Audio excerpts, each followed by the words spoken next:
Hi, Lisa Wilson, Human Resources Cultural Consultant and Leadership Vision Coach. So things are opening back up, sort of. We're starting to lessen our restrictions in Ontario and other places around Canada. But what does that mean? It doesn't mean that everyone's going to be incredibly comfortable with that. So it doesn't mean that everyone's going to be real excited to come back to work every day. And I know every company is handling this differently. So I don't want to go into the hows and whys of that. You need to do what's best for your company, and you need to talk to each of the employees and see what they're comfortable with. Now, that aside, once this happens, some people will move to a hybrid model. Some people will move to, some will come back to work, some won't, or everyone will come all back to work together. Everyone's going to be different. I'm going to guess most will be somewhat of a hybrid model initially, where only some people are coming back into work. And there's lots of reasons for that. Some is still keeping some distances for now. Some is that some people really just aren't comfortable.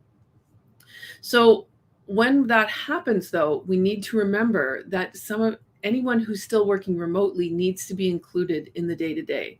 And that's going to be harder, and it's going to take a lot more conscious effort. If you only have one or two people who aren't working in the office, then you really need to think about, how do I make sure that they're involved? Because they're not there for the quote unquote water cooler chat. They're not there for the just quick stop-ins. And so they're not hearing what's going on from everyone. So you kind of have to keep that formalized. Hopefully you've still been doing that. I know personally, we initially did lots of family meetings and stuff in the first year, and then online, and that's kind of fallen apart. And so hopefully in your team that hasn't fallen apart, but if it has, I suggest you get back to it. Whether that's having a once a week water cooler chat or lunch chat over Zoom, something like that. If that's still happening, maybe, or if that stopped happening, maybe start doing it again. And if you still have some people at home and some people at work, you might want to consider keeping that going forward. That informal conversations needs to happen within your team, regardless of whether we're working all together or whether we're working separately.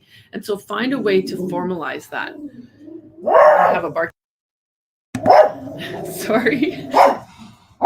So make sure that you're still taking that time. It's really important. People need that connection within their team more than ever.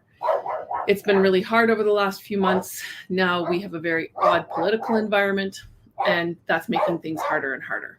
So make sure that you're showing up for your team. We all need all of the empathy we can get. We need to have those informal chats, and we need to learn to disagree. I've talked lots about that before. It doesn't matter what your opinion is, what's happening politically right now. As a team, as a company, you are working together towards a goal. You can have those disagreements, put them aside, and move on. If you listen to social media right now, it sounds like we're very hard divided. When I personally get together with friends, we can agree to disagree and move on. Hopefully that's what's happening within your team. If it's not, make sure that you have a conversation so that these things are coming out. Hope you have a great week. We've just had a huge snow dump. So my office is a little dark today. And I'm going to try and use that snow and go do some skiing this afternoon. Hopefully you're enjoying the winter as well. Have a lovely time. This, again, will be another period where people are going to be unsure of where they want to be and what they want to be doing. So make sure that you bring all the empathy that you can, which means lots of self-care for yourself as a leader.